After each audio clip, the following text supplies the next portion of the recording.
activism need to be about keeping these commandments.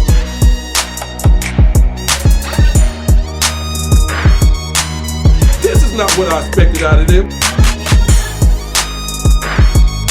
The true Bible, the book of our fathers. Right. The Most High has given us guidance on what we need to do. It's Officer Eli. It's Officer Nahshon. Officer Ezekiel. Shalom, shalom, shalom again, my brothers and sisters. Shalom again. Welcome to another edition of our show. This is the Bible, the Book of Our Fathers. We are in part 4. We are in part 4 of the series called The City of Israel in Restoration. Okay, we're going to get right into it. This is part 4. There may be a part 5, I'm pretty sure, because I got a lot that I want to go over today. And so we're going to try to get it. We're going to try to get through as much as we can today. And if not, then there will be a part 5, Lord be willing. I'm Bishop Yawasop, and to my right is Shalom Israel, Most High Christ bless. I'm Captain Sariah. Hey, Shalom Israel, Officer Eli. Shalom Israel, Officer Nahshon. Officer Eliakim, shalom. all praise to the Most High. First of all, I want to say that we continue to ask for the brothers and sisters' prayers, and because we have a lot of people that's in the body that need those prayers. Okay, so we ask that you continue to fast and pray for us, because the battle is hard. There's a lot going on in the nation of Israel, meaning that we're trying to do a lot of good. We're trying to do a lot of good with all the evil that is on the outside that's trying to stop us. Okay, and one of those evils is people continually trying to label us a hate group. Let's deal with that. Okay. All right. Israel united in Christ. We are not a hate group. We are not affiliated with any other Israelite group. Israel United in Christ is a nonviolent, Bible-based movement. We do not advocate or condone any acts of violence against any race, ethnicity, or gender. We advise that if anyone hears or knows of any plots to cause harm to anyone or to break the laws of the land, you must contact the proper authorities to bring awareness to any possible threat, as stated in Leviticus chapter 5, verse 1, King James Version. All praise to the Most High. So we had to get that out the way, have to put that disclaimer up there, because it is the objective of an enemy to try to label us as something that you would not want to be associated with. Okay, we are the men of God. We represent the men and women of God. When the women are in front of the cameras doing certain things with us in certain programs and different events that we have, these women represent the women of God. Okay, so we want to keep people's attention focused on the real images that we present, not those that our enemies try to conjure up and say that we are. So we are not a hate group, as what was clearly stated. All right. Like I said, as we continue to work in this vineyard, as we continue to work towards getting to the kingdom, we have a lot of obstacles ahead of us. And like I said, there's a lot of things that are out here to beset us. So we ask that you brothers and sisters continue to pray for us, continue to support what we're doing, because at the end of the day, we're doing this for the nation of Israel. We're doing this for you. All right. So keep that in mind. I want to talk about leadership for just a second. Okay, I'm going to go into a video about the difficulty of being a leader. A lot of people try to jump in these seats of leadership, but that's not an easy hat to put on. So let's play this video. This is Gil Noble. He's defining leadership. Let's play that thing.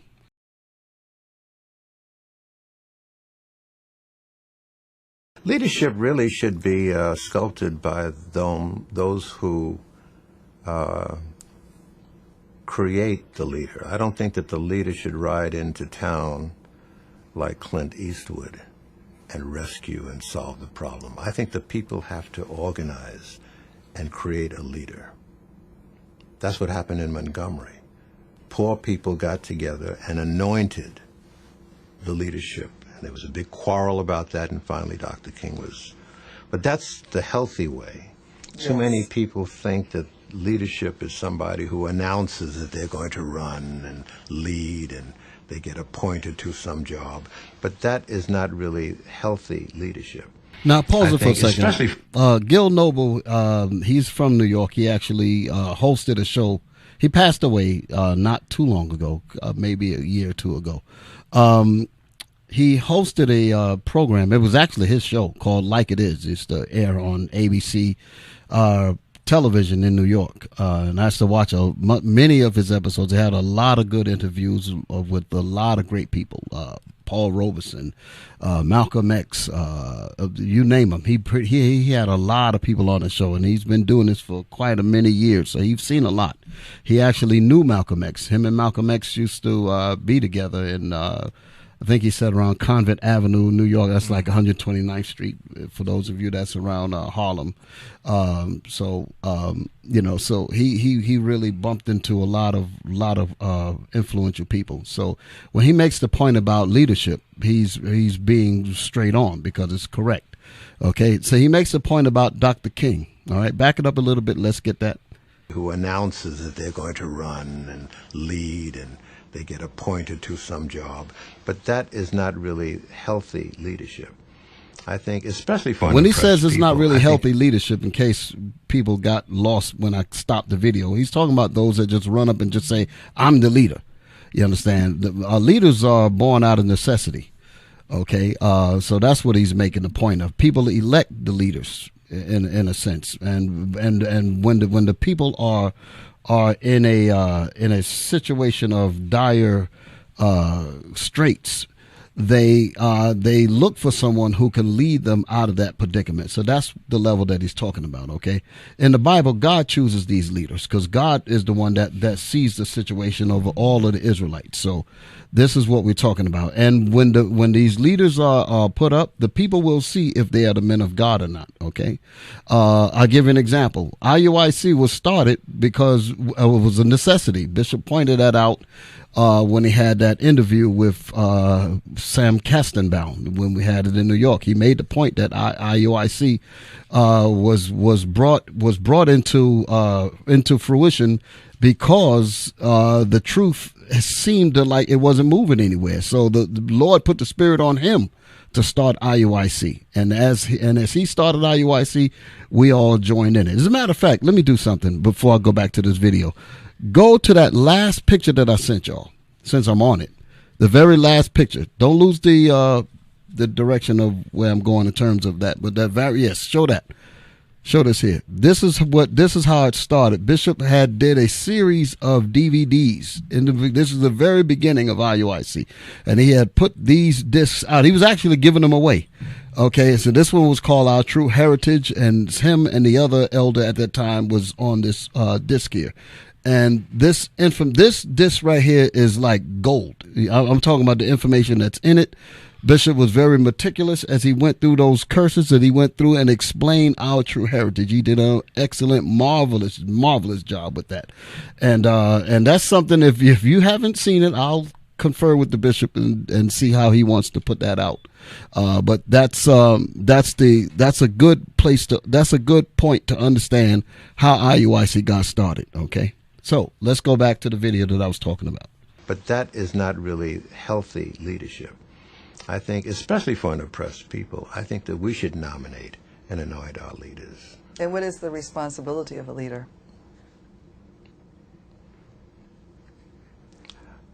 To be faithful to the people who gave them the assignment of leadership. I think that it's very difficult because you have to be able to withstand a lot of temptations. And all of us are mortal, and whatever our gender, the seduction, the temptation out here is awesome. And you have to be mindful of that going into the position. And understand that leadership is also very painful. No one suffered more than Malcolm as a leader. No one suffered more than Martin as a leader. Many of his cadre. The day he was assassinated, I'm told, he pulled them into his motel room at the Lorraine and laid them out. Because Really? he said, yeah, you all are getting drunk. You know, he said, this is getting good to you. because you think you're stars now. When we come into town, everything is available to you, is getting good to you, and you've forgotten what we're all about. He said, now cut it out. Pretty heady stuff, isn't it? Stardom. And then he walked over to the bed and he grabbed a pillow and he started a pillow fight to break the tension. And 2 hours later, he was dead.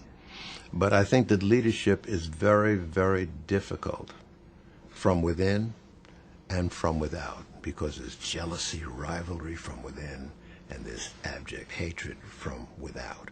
And you have to be... Stop it right there. That's the point about us, abject hatred on the outside of us. We're here, we're working hard to try to bring the program of God to our people, and we have outsiders that are literally staying up all night long if they can't find an algorithm to do their work for them. That's an inside thing. When I said find an algorithm, meaning some of our people will act like the white man's algorithm and allow a white man to sleep and say, "Don't worry, I got it." Yeah. And if I see them rising, I'm going to take care of that. You understand? But there's a lot of work from the enemy to try to keep us down so that we never rise to get out of the condition that we're in, that we never apply the scriptures, we never apply the laws and the commandments of the Most High. They don't want us to do that, okay? So these enemies that are on the outside, the enemies without are those of the nations, okay? Then we have enemies on the inside, jealousy, envy, those kinds of things that a leader has to go up with. Look at what happens to us as leaders. Look how the people talk evil about us and all of that. But you know what's amazing? If we all of a sudden just stop doing the work, no problem. We all cool in the game. But as long as we're doing this work, everyone, all of the enemies on the inside and on the outside is going to constantly give you a barrage of insults, slander, evils, lies, setups, all of those things. That's what leaders have to deal with. Okay. So let's go on. Bishop, if I could say Yes, too, sir. Yes, sir. I like how he iterated there again that Martin had to kind of tighten up on. He had to turn the heat up a little bit. Exactly. Because we can easily get lackadaisical, Exactly. get comfortable, and not take it as serious as we should, because it gets more serious as you go along. Absolutely. So I was good that Martin had to bring their minds back into perspective of what's really happening here, you know. And then, like you said, then he broke the ice. He might have been a little heated. But he had to come back. But that was good. I'm glad you said it, because that is the mark of a leader. Yes. When he had to break the ice, so to speak, he knew that he had shocked them into reality. They had forgotten. There we go to town. The the carpet is laid out. This and that. And we might forget what the job is about. So these brothers getting all, drunk with the liquor and all that. So that's what he was saying. And they was thinking that it's a party. And he looked at him and said, wait a minute. Right. Did y'all forget what this is about? And then he shook them up. They were like, oh, man, wow, look at us. We acted like, wow. You understand? So they were frozen in their own reality. They looked at it and felt the shame. But Martin understood that he did not want them to stay in the shame, because I still need you to be leaders. Right. So he took the pillow and he broke the ice to get them laughing again, because that was stayed in their mind. Damn, look at us, man. We all forgot. You dig it? Right. So that's wisdom. That's wisdom there, So then 2 hours later, he ended up dead. Right. So you can see he had to tear down the mentality of what they was doing. Right. And then turn around and build them right back up. There you go right there. There you go right there. That was heavy. And Bishop, that's what leaders do. Because even Christ, he did that. Yeah. Can we get Matthew 10 and verse 1 real quick, and then jump to verse 22? Matthew chapter 10 and verse 1. And when he had called unto him his 12 disciples, he gave them power against unclean spirits. So when Christ called unto his 12 disciples and gave them power unto clean spirits. Read on. To cast them out. And to heal all manner of sickness and all manner of disease. So that's the power that Christ gave to his disciples, to heal the people. That's what they were doing. They were going city to city, healing the people.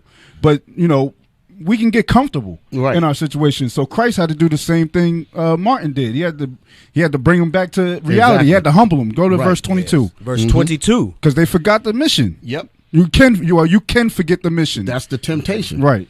Go ahead. Read that. And ye shall be hated of all men for my name's sake. You're getting lackadaisies. You forgetting what's out there. You forgetting who's coming against us. Right. You forgetting what's going on. When we walk out this door, you're forgetting that we're in danger. Right. Read it again. Right. And ye shall be hated of all men for my name's sake. Was that it?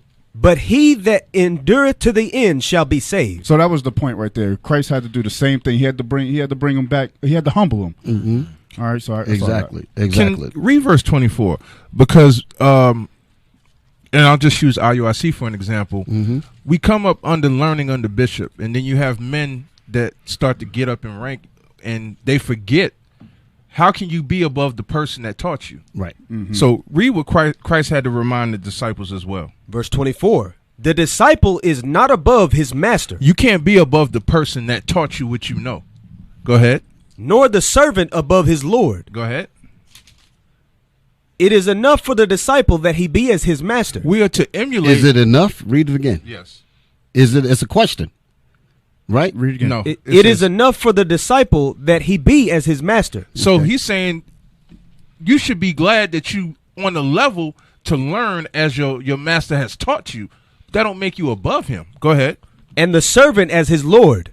That's it. Okay. So all praise to the Most High. I hope you brothers and sisters understood that. So let's play on in the video. Mm-hmm. There's more in there. And from without, because there's jealousy, rivalry from within, and there's abject hatred from without. And you have to be really prepared for that and learn how to deal with that.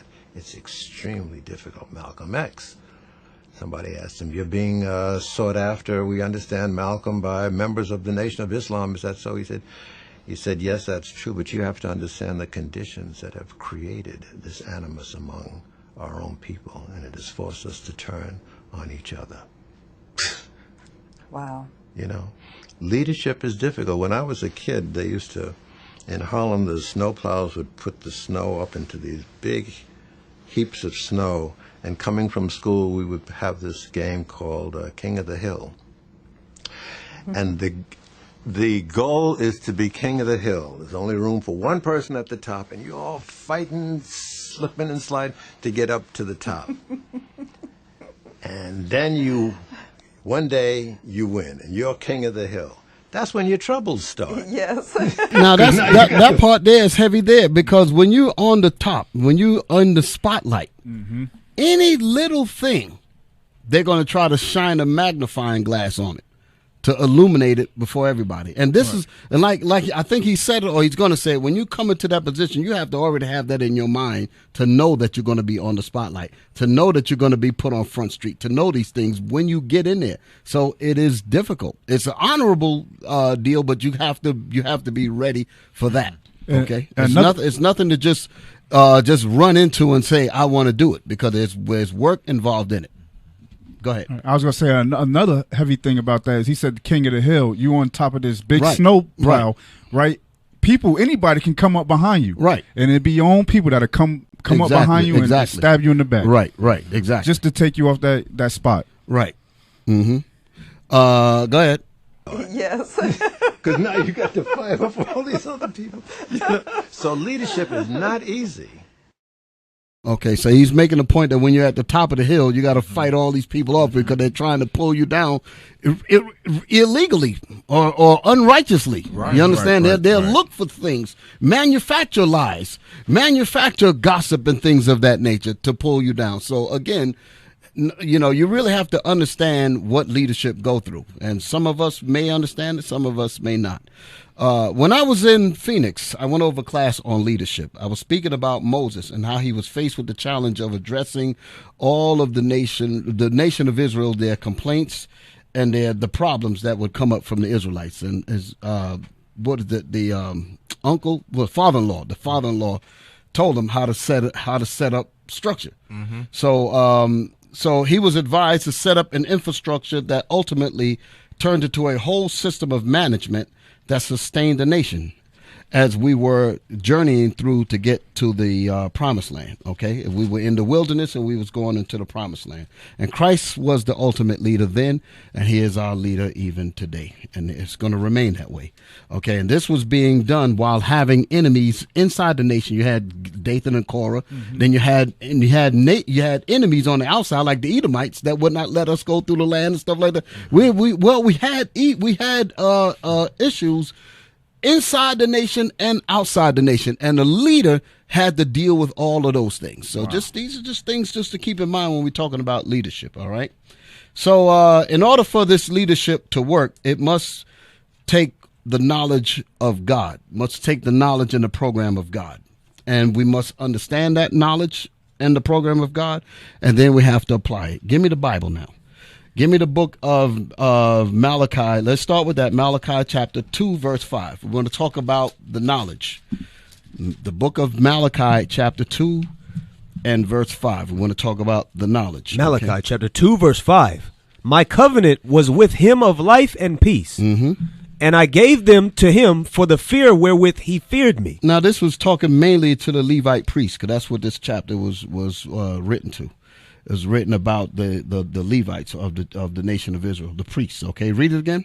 My covenant, and that's what Moses was. Moses was a Levite, so I could just throw that in there. Read it again. My covenant was with him of life and peace, and I gave them to him for the fear wherewith he feared me. And I gave my covenant to them. That's what he's talking about. Go ahead. That feared me. Go ahead. And was afraid before my name. And was afraid to break my laws. That's how we all supposed to be. Read on. The law of truth was in his mouth. Come on. And iniquity was not found in his lips. When we're doing the right thing, come on. He walked with me in peace and equity, and did turn many away from iniquity. And that's what our job is. Our job is to turn many of our people away from iniquity and cause them to repent. Find out that you're an Israelite, learn what's required as being an Israelite, and keep God's commandments in the faith of Christ. That's what our job is. That's why we are leaders. We are leading the people to Christ. That's what our job is. And it being that we are leading our people to Christ, there's going to be a lot of opposition that don't want us to do that, because the people that are being led are being sought after by the enemies for their own destruction. They want to use our people for their benefit. And here we coming in as shepherds or saviors, like the Bible says. We're coming in and we're stopping the wolves from eating up the sheep or taking advantage of the sheep. So can you imagine how much evil is levied against the leadership? Much. So this is the reason why I said in the beginning, pray for your leaders, brothers and sisters, because it's an honorable job, but it's not something that you could just lay back and just say it's okay. There's work involved in this, because we have our phones ring all night long. We're checking up on this one, on this brother, that sister. We're checking up on families. There's a lot of work that's involved, and it's honorable because we want somebody to care for us. Right. So we want to do those things that Christ would do for the nation of Israel. We want to do that for our people as well. So pray for us while we do these things, okay? Read. Verse 7. For the priest's lips should keep knowledge. And the leader's lips should keep the knowledge. Go ahead. And they should seek the law at his mouth. The law is the knowledge. So that's what we have to understand, the laws of God. We have to, which is the program of the Most High. Our job is to bring these commandments and bring them to our people, because this is the reason why we got into trouble in the first place, because we broke those laws. Now that we're being brought back the laws and keeping them in the faith of Christ, not according to the old covenant or the Old Testament. We're keeping them in the faith of Christ now. This is what our job is, because that's why the Bible says the laws are not done away with. The only law that was done away with was the law of sacrifice, and Christ ended that by he himself being the lamb. Okay, so that ended that part of it. All right, so read that 7 again. For the priest's lips should keep knowledge, and they should seek the law at his mouth. And the people shall seek the law at the leader's mouth. Okay, so that's what our job is. Come on. For he is the messenger of the Lord of hosts. For the leader is the messenger of the Lord of hosts. The leader is the savior. Okay, not the main savior like Jesus Christ, but he is the savior. Give me the book of Obadiah, because I keep saying that and I know somebody going to trip up. Give me the book of Obadiah, the last verse. Okay, so you can understand why I'm saying that word savior there. You got the savior, Christ, because we ain't died on the cross for nobody, but we are doing the works of Christ by trying to bring peace to the nation of Israel, okay, through our examples. Read it. Obadiah, verse 21. And saviors shall come up on Mount Zion to judge the mount of Esau. That's the Israelite priests. That's the Israelites, the men. Read it again. And saviors shall... Saviors with an S. That's the reason why I wanted that read. And saviors, leaders. Go ahead. And saviors shall come up on Mount Zion to judge the mount of Esau. And that's how it's going to go down. Esau is going to be judged by the saints of the Most High. That's what it's talking about. The saints and the saviors is talking about the same thing. Okay, is that it? And the kingdom shall be the Lord's. And the kingdom shall be the Lord's. Thy kingdom come, thy will be done in this earth as it is in heaven. So when Esau is judged and go down, we're in the kingdom. There it is again in the Bible. That's crystal clear, letting you know who's going to be ruling at the time when there's a change of worlds. Wow. Okay, when this man goes down, the kingdom of heaven begins. So who's the devil that's going to be fighting against Jesus? Who's going to be fighting against the rise of Israel, the so-called white man? We have to tell you that thing. Bring okay, it out. That's what this is about. So now that we got that understanding, give me the book of Isaiah chapter 28. We're moving on. Isaiah chapter 28. Verse 7. Verse 7. But they also have erred through wine, and through strong drink are out of the way. Okay, the people. Okay, read it again. But they also have erred through wine. The they is the decayed state of our people who are in need of restoration. That's who the they is. Read it again. But they also have erred through wine. Wine is philosophy. That's what it's talking about. Wine messes up your mind, okay, in terms of thinking. It's a persuasion. You got the scripture for me? Yes, sir. Let's read that. Let's show them what the wine is. The book of Micah, chapter 2, verse 11. Yes, sir. If a man walking in the spirit and falsehood do lie, saying, I will prophesy unto thee of wine. I will prophesy unto thee of philosophy. That's what wine is, meaning, because what does wine actually do? It alters your thinking. Same thing what philosophy does. It alters your thinking. So the Bible is saying that these philosophies act on your mind the same way as wine does. Okay? That's what it's talking about. Read that again. If a man walking in the spirit and falsehood do lie, saying, I will prophesy unto thee of wine. So he's telling a lie. He's walking in a philosophy of lies. And he's telling you that he's going to tell you a vision from these lies. That's the philosophy. That's the wine that he's talking about. Read. And of strong drink. And of strong drink to get your head bent out of the focus of God's commandments. Okay, that's the same thing. That's the same effect that wine has. It's the same effect of Christianity, so you can understand. Christianity messes your thinking up as well. That's the point. Okay, is that it? He shall even be the prophet of this people. He shall even be the prophet of his people. Damn, that's crazy as hell. Let's go back to where we was at. Isaiah chapter 28, verse 7.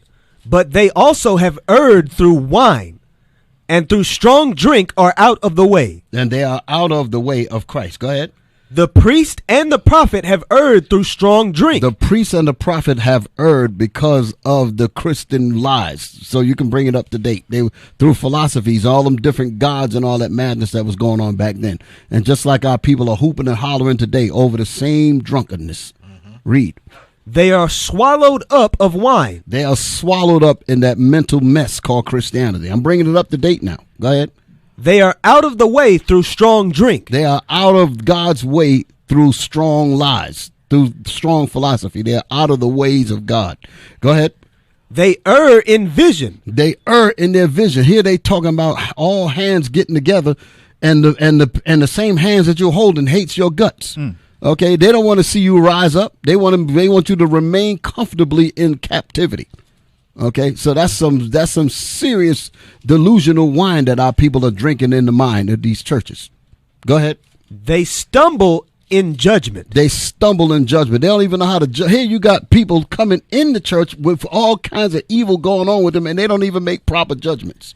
Here you got the preacher committing fornication with half the people in the church. Right. And ain't nobody said nothing. You got the men on the choir singing them high notes, and he's busy looking at Bob. Ain't nobody saying nothing. Read.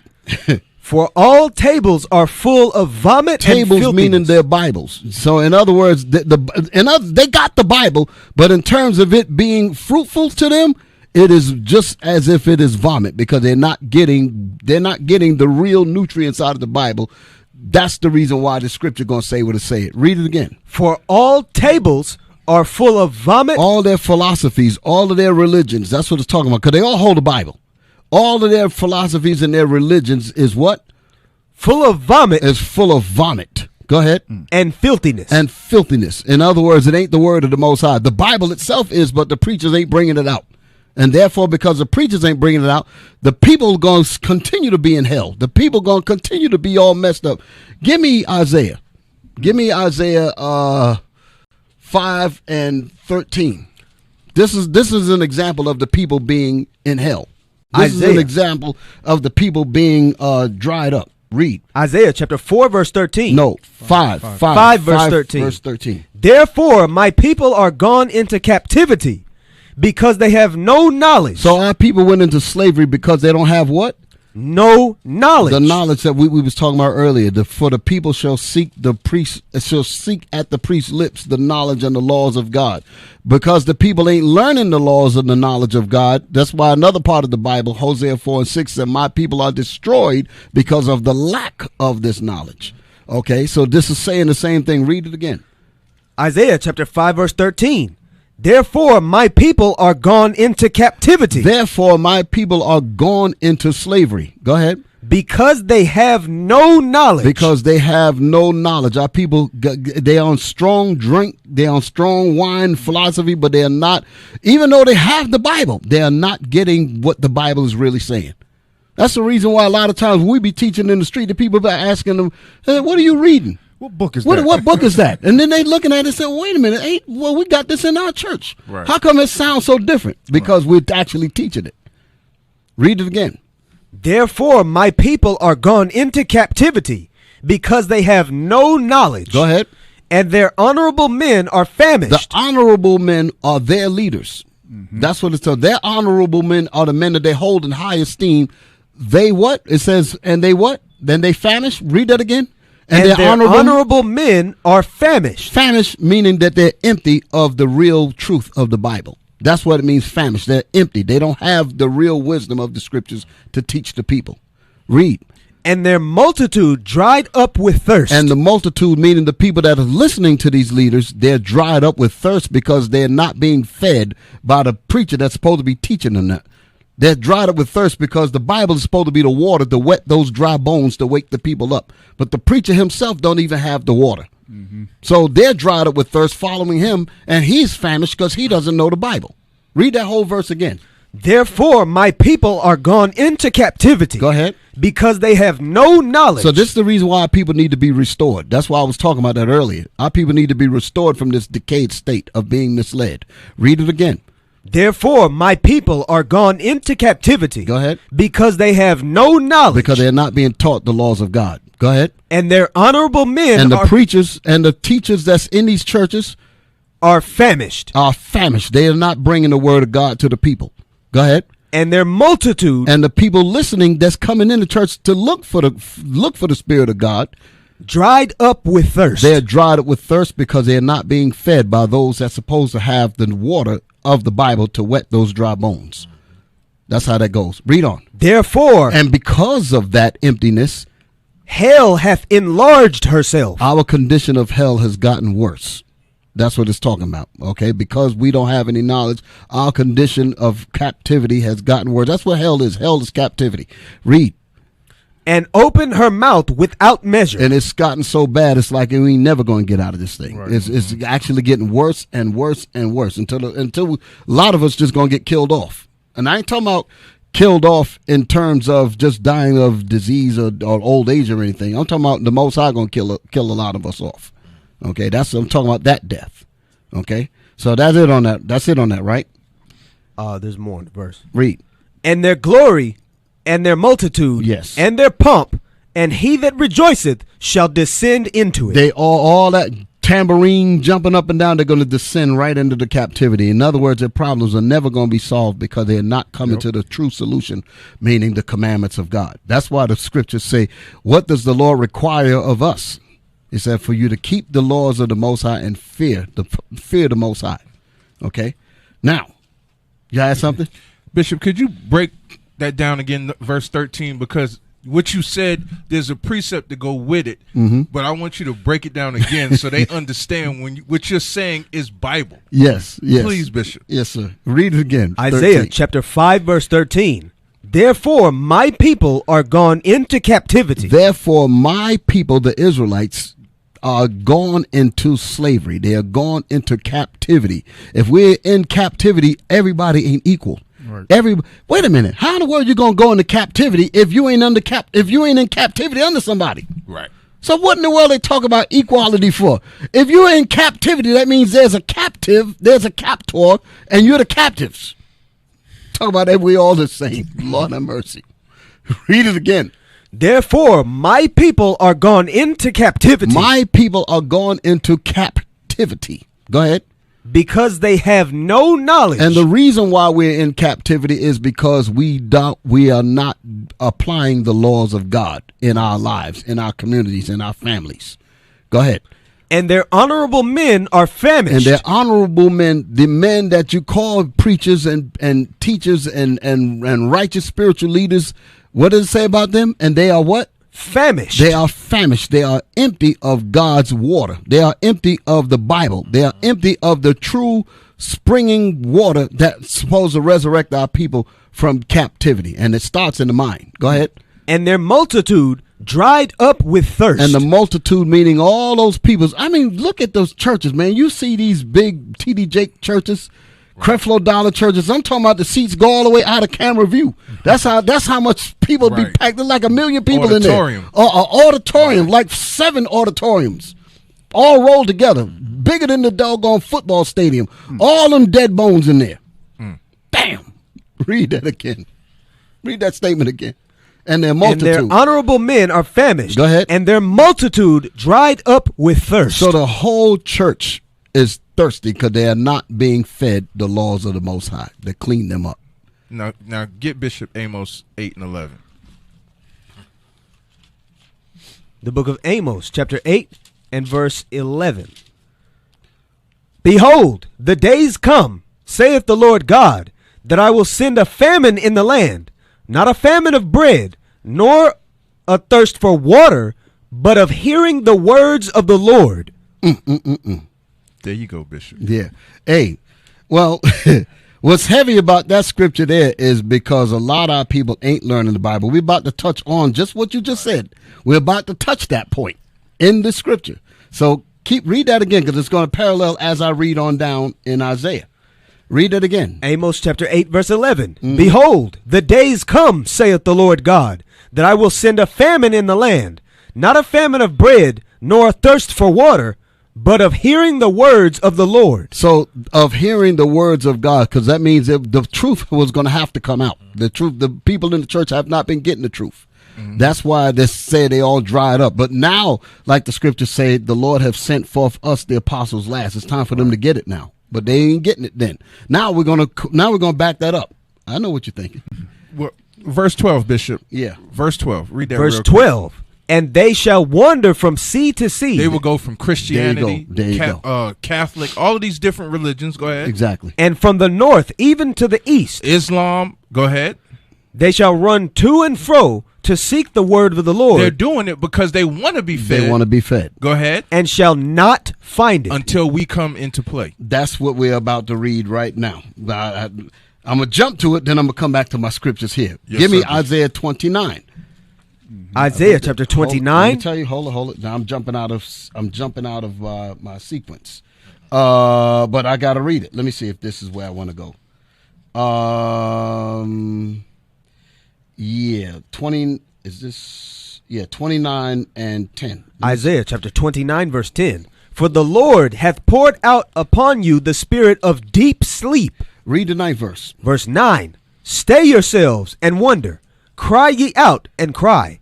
They are drunken, but not with wine. Our people are drunken, but they're not drunk with actual wine like we was talking about earlier.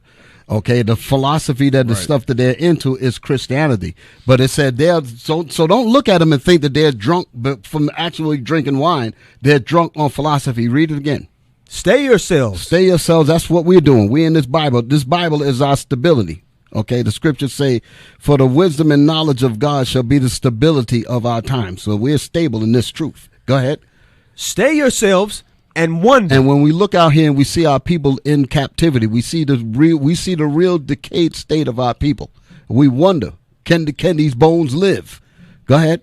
cry ye out. And then we cry out. We teach. We wet those bones with the gospel. We bring that word to the most. We bring that word of the Most High to wet those bones, to wet those dry bones. Go ahead. And cry. And we cry unto them. Go ahead. They are drunken, but not with wine. Our people are drunk on philosophies. Go ahead. They lies stagger. in Christianity. They stagger. This is your point. They stagger what? They stagger, but not with strong drink. They stagger from Christianity to Islam to Baptist to Methodist to Pentecostal. That's what that's talking about. They're staggering in those philosophies. Go ahead. For the Lord hath poured out upon you the spirit of deep sleep, and hath closed your eyes. Now listen to what the Most High is saying. There was a time period when the Most High had the whole nation of Israel blind. Okay? And he said what? Read that again. For the Lord hath poured out upon you the spirit of deep sleep. He's poured upon a nation of Israel the spirit of deep sleep. Go ahead. And hath closed your eyes. He had closed the eyes of the people. That's how we were able to go through this captivity. How are we going to go through captivity knowing that we're the Jews? How are we going to go through this captivity of knowing that Christ is black and the angels are black and we are the descendants of Jesus and we are the descendants of Abraham, Isaac? We know you couldn't do it. They have to make us believe we're niggas. Right. They have to make us believe that we're spics and all that, man. They have to do that. And the Most High allowed that thing so that we can endure this ass whooping. I just got to say it that way. That's a fact, Bishop. Yeah, that's because what happened. if we maintain our nationality like the Maccabees, right, we would revolt. Right. Exactly. Every day. Right, exactly. And that's the point. So we had to have total amnesia. Right. Exactly. That's exactly it. Racial amnesia. We had to have total racial amnesia. We were right on point. Yeah. The Most High had to do that to us so that we can get that ass whooping like you like. I know I have to say it that way so you can get the picture. It is what it is. Because Moses prophesied about it. Okay. And then we had to get it. Read. The prophets and your rulers, the seers, hath he covered. So he covered up the rulers, he covered up the seers, meaning your prophets, your preachers, he covered them all up. Hey, they all got Bibles, all them Bibles in them churches, and none of them realized that they're the Israelites. That is amazing. Read. And the vision of all is become unto you as the words of a book that is sealed. And the vision that the Bible is really talking about is like what? And the vision, read it again. And the vision of all. And the vision of all that we are supposed to be learning. Go ahead. Is become unto you as the words of a book that is sealed. In other words, they cannot see themselves in the Bible. They can't see that we're the Israelites. They can't even open up the Bible and see, oh, this Bible is talking about us. They don't see that. Go ahead. And the preachers don't even see it. Go ahead. Which men deliver to one that is learned. Which men deliver to the preachers. Say, look.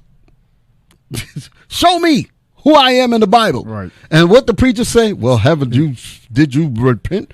Have you what did he say? The Lord works in mysterious ways. He works. Oh yeah, that's a good one. You'll go and ask them a question about Revelations. Yeah, that's sealed. Nobody knows what that is. That's sealed. Right. You got the blood of Jesus on you.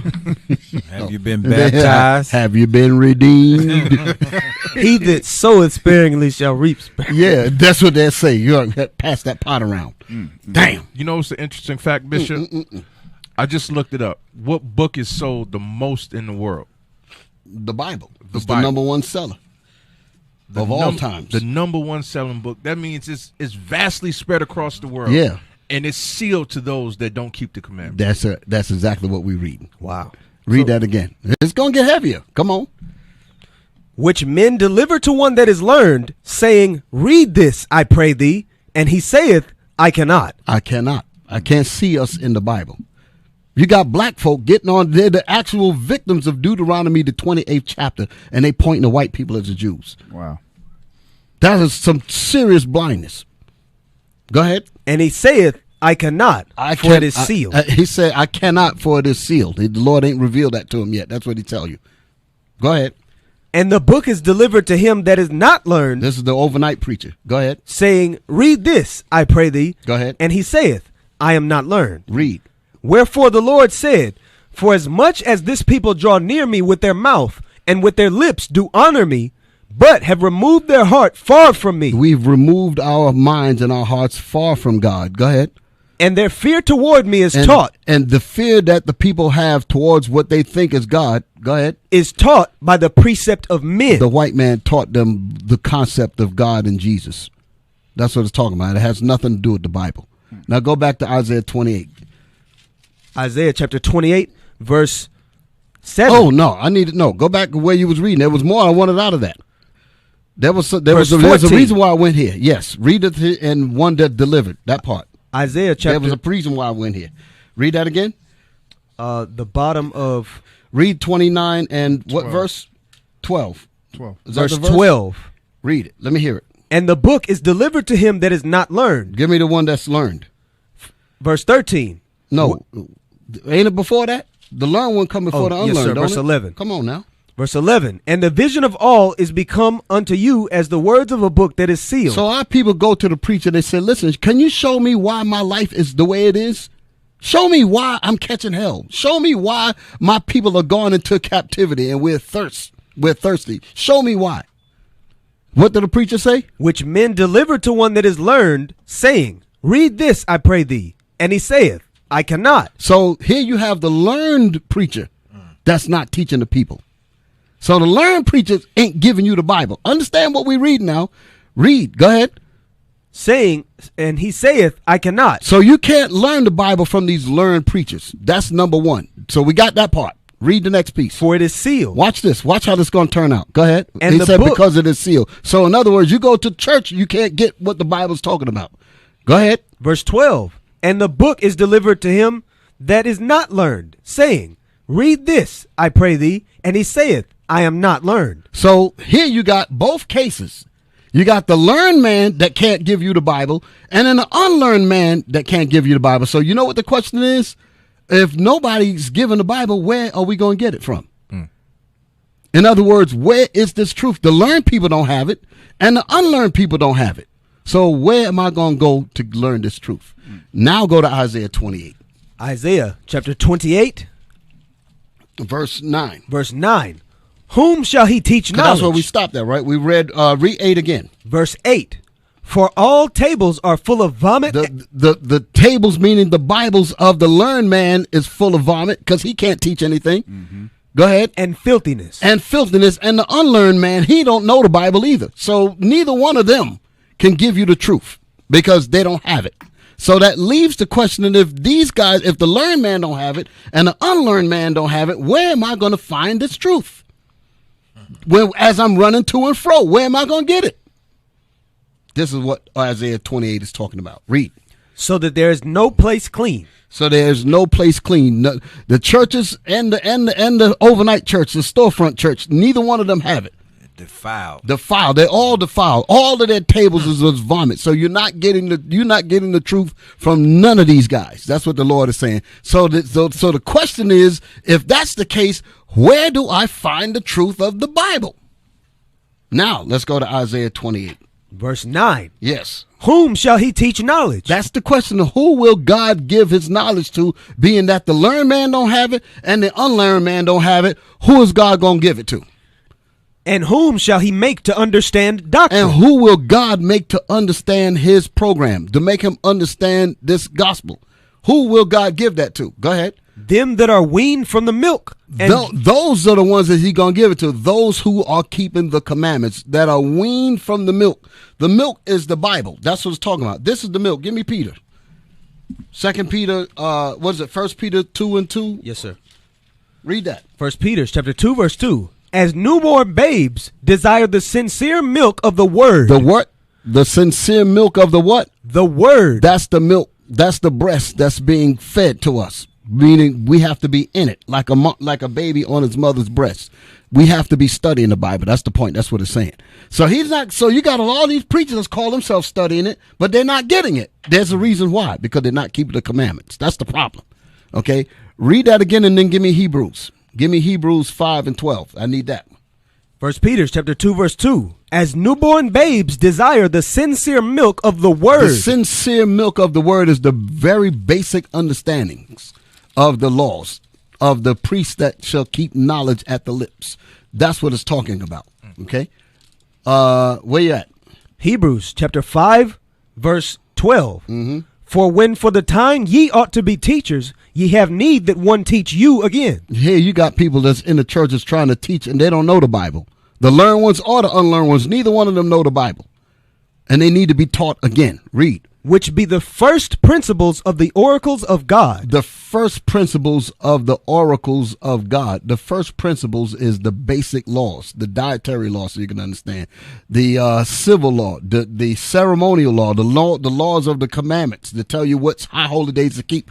Like you hear you running around with it in church talking about something, we're gonna celebrate Christmas. Well, it ain't in the Bible. And then you wonder why the people is all jacked up. Halloween and all that foolishness. That's got nothing to do with the Bible at all. You got churches that got a Christmas tree in the doggone church. Celebrating all that madness. And that's got Thanksgiving. They talking about thanking God. Thanksgiving, when people were murdered on that day. That whole thing was about murder. God is not a part of that. But your preachers will condone it. Your preachers will tell you it's okay. Both of them, the unlearned ones and the learned ones. And give you a turkey. And give you a turkey. Talking about some God bless me to give you turkeys, you know. And you know what? I don't understand. How is a Christian supposed to celebrating death and evil and wickedness, which is going down starting today? Because I seen it today, but it's going down tomorrow. Halloween, as we talking about. Wow. Okay. Oh, it's tomorrow. Yeah, it's tomorrow. Damn. But I've been seeing the town shut down, the streets blocked off, kids running around, people all make up, even in restaurants and so forth, so on, dressed up Halloween. But I'm looking even riding through the uppity part of the city, you know, the rich white folks, and all this stuff on there, you know, and I think, well, I thought these the Christians down here, you know, all this big decoration like it's a celebration. Yeah, it don't make no sense. Damn, that's crazy. Yeah. Wow. Read that again. For when for the time ye ought to be teachers, ye have need that one teach you again. Go ahead. Which be the first principles of the oracles of God, and are become such as have need of milk and not of strong meat. And not of strong meat. Go ahead. For everyone that useth milk is unskillful in the word of righteousness, for he is a babe. So that's talking about when our brothers and sisters first come into this Bible. They're trying to get to the meat of the scriptures. They got to learn the basics. That's what it's talking about. But you people in the churches ain't being taught none of that at all. You still talking about Christmas and Easter and Halloween and Thanksgiving. You crazy as hell. Go ahead. But strong meat belongeth to them that are of full age. Meaning you got to be in this truth. You can't be in church to understand this. The people in church don't know what the hell we reading right now. Right. Go ahead. Even those who by reason of use have their senses. Hold it. Read that again. Even those who by reason of use. Read the verse again. But strong meat. But strong meat belongeth to them that are of full age. But strong meat, meaning the mysteries, that deep stuff. Okay? The deep parts of the Bible. The deep history, the mysteries, the 12 feathers and the harpers and the 7 elders. heads and the 24 elders, that belongs to those people that's been in the Bible. Rightfully, not that mess you see in Creflo Dollar and T.D. Jakes and all that. It's a bunch of garbage. Read that statement again. But strong meat belongeth to them that are of full age. Full age meaning that they're seasoned in these commandments. That's what it means. They've been tried. That's what it's talking about. They went through trials in the commandments, and they did not drop the commandments because a trial came on them. That's what this is talking about. Those that have been, who's been in temptations and fires, trials, and all of that, and they still held on to these commandments. That's the ones that's going to get those super deep breakdowns. Go ahead. Read that again. But strong meat belongeth to them that are of full age. Go ahead. Even those who by reason of use. By reason of use of the scriptures, use of the commandments. Go ahead. Have their senses exercised to discern both good and evil. How in the world are you going to discern good from evil if you don't use the laws? So you have to be taught the laws. That's what the verse that I was looking for was the first principles. Jump up to the 12th verse. Verse 12. For when for the time ye ought to be teachers, ye have need that one teach you again. That's what the people need. The preachers need it, and the people need it. Go ahead. Which be the first principles of the oracles of God. You can't even start talking about teaching the Bible if you ain't teaching the commandments. If you're not keeping the commandments, you might as well close the Bible. That's what it's talking about. So if the Bible is closed, why in the world would anybody be trying to run to these preachers and get it? They can't do that. Okay, because Bishop, when you see oracles, they might confuse it with a mystical being. Right. Get Sirach 33:3. understand what it means when it says the first principles of the oracles of God. It's going back to what Bishop said. It's always talking about the law. Sirach, chapter 33, verse 3. Read what you got. A man of understanding trusteth in the law, and the law is faithful unto him as an oracle. So understand what the bishop is saying. When he says the first principles, it's always going, you got to learn the law when you first come into the Bible. Exactly. Go ahead, Bishop. Right, exactly. So when you brought up that thing in Amos about the people running to and fro and there's going to be a famine in the land, we're going to read about that now. Yes, sir. Give me the book of Daniel. Daniel chapter 12, verse 1. Daniel chapter 12 and verse... verse 4. Daniel chapter 12, verse 4. But thou, O Daniel, shut up the words and seal the book. Read the first verse, then jump down to 4. Daniel chapter 12, verse 1. And at that time shall Michael stand up, the great prince which standeth for the children of thy people. Standing for the Israelites. Come on. And there shall be a time of trouble, such as never was since there was a nation, even to that same time, and at that time thy people shall be delivered. That people shall be delivered. So it's talking about us waking up in this time and being delivered out of captivity. Read. Every one that shall be found written in the book. The people that's written in the book is the Israelites, to make it simple. That's what it's talking about. The Israelites. That's what it's talking about. Now jump down to verse 4. Verse 4. But thou, O Daniel. Now Daniel trying to understand all of these visions that he saw. Okay, because the Most High was giving him visions. Come on. Read. Shut up the words and seal the book. And what? Seal the book. So that's the part where the people ain't going to understand what the Bible's talking about. They're running to and fro in madness and foolishness because the Most High ain't bringing that information out to them because he's waiting for, like he said, I thank God that I sent forth the apostles last. Those are the ones that's going to bring this truth. And that's what the book of Malachi, the 4th chapter, is talking about. He said that I will send my prophet Elijah again to turn the heart of the people back to the Bible and turn the Bible to turn the fathers back to their people. That's what it's talking about. Okay. So read that 4 verse. But thou, O Daniel, shut up the words and seal the book, even to the time of the end. Even to the time of where the prophet's going to be out here in the streets. Go ahead. Many shall run to and fro. Many shall run to and fro, just like we was reading. Go ahead. And knowledge shall be increased. And knowledge shall be increased. And the Most High is bringing it all out now. Everything that's out here is allowing this truth to get out here. If you want to talk, the knowledge meaning we're going to understand the laws better. And the Most High is going to also use these different platforms to get this truth out to you. Okay. Is that it on that verse? Yes, sir. And knowledge shall be increased. Okay. So brothers, with that, we're going to take a break and we'll be right back after these words. All right. Stay tuned, Israel. We got more for you.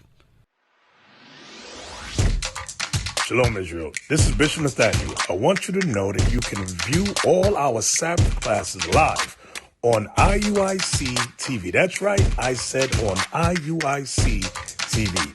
Download the app today. Shalom.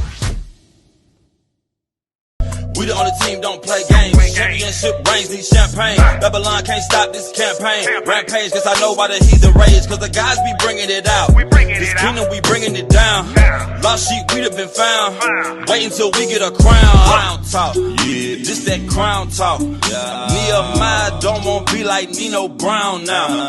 Cause this that king talk. Real life king talk. Like Solomon, I see things clearly like a greenhouse. The wordplay can't get colorful. The scriptures cutting you the butter too. Not to mention we a living legend. Don't know what to do when a myth is standing right in front of you. You better watch.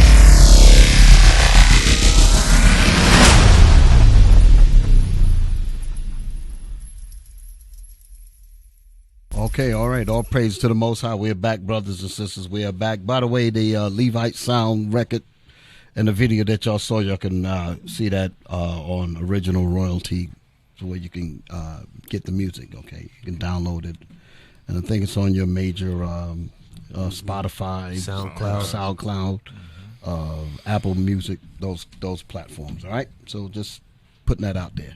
All right, let's go back into the scriptures. Isaiah 28. We're gonna read 7 down to 15. Isaiah chapter 28, verse 7.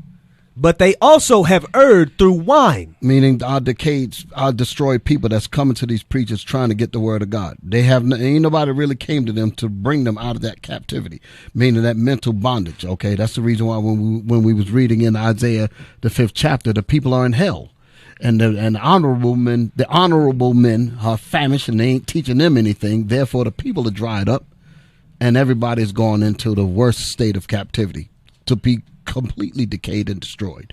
So we are trying to restore our people back to what God meant for them to be. And the only way that can be done is by teaching God's commandments, all right, in the faith of Jesus the Christ. And that's what our job is. Let's read. Come on. And through strong drink are out of the way. And our people are out of the way of where they're supposed to be in the commandments of the Most High. Go ahead. The priest and the prophet have erred through strong drink. The priests and the prophets have erred through Christianity. And we'll just bring it up to date. Come on. They are swallowed up of wine. They are swallowed up in lies. Okay. That's the wine that's in their mind. Go ahead.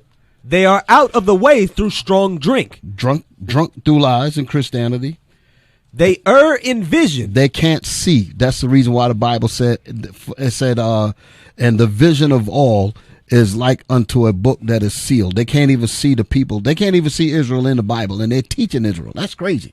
They're sitting in the front of all Israelites, and they got the Bible, and they can't even see the people that they're teaching in the Bible that they're reading. If they're reading it, because most of the time they just close it and dance. They don't even really read the Bible, but the Bible's got the people in it. They're looking at the people in the audience and looking at the Bible, and the Bible's talking about them. Read that statement again. And they have erred. They err in vision. They are out of the way through strong drink. Go ahead. They err in vision. They err in vision. They can't see the vision that the Most High is talking about at all. Go ahead.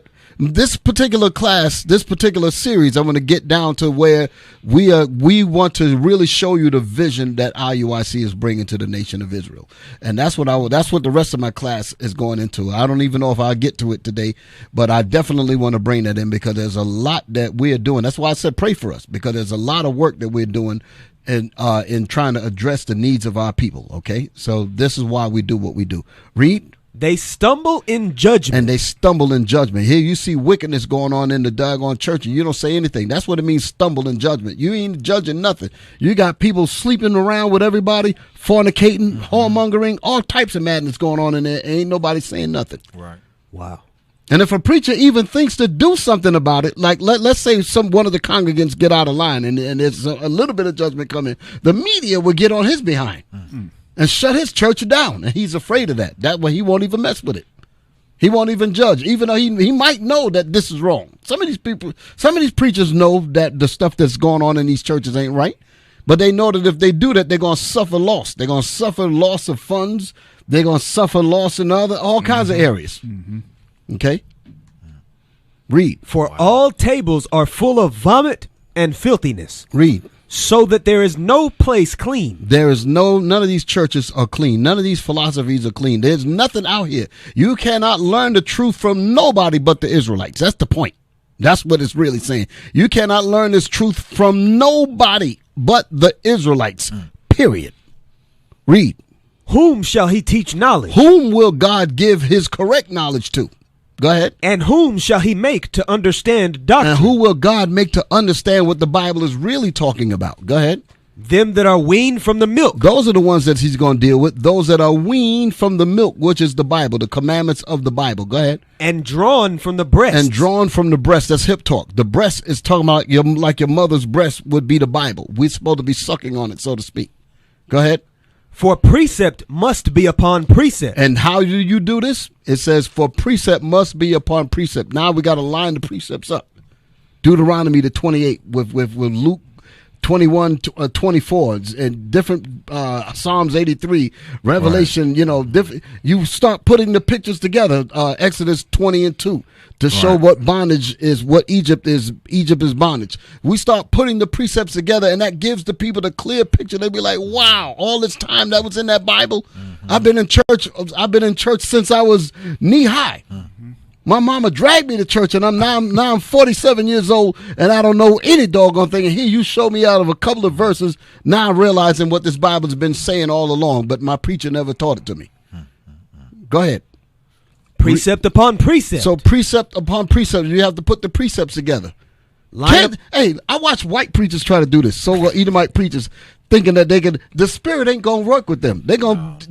The Most High said, "Look at him. Here they're trying to line it up like my prophets and just messing the whole doggone thing up. The bones. That was ridiculous. That was crazy as hell. Lord have mercy. T.D. Jakes, come on, man, cut that thing out. Get yourself right, brother.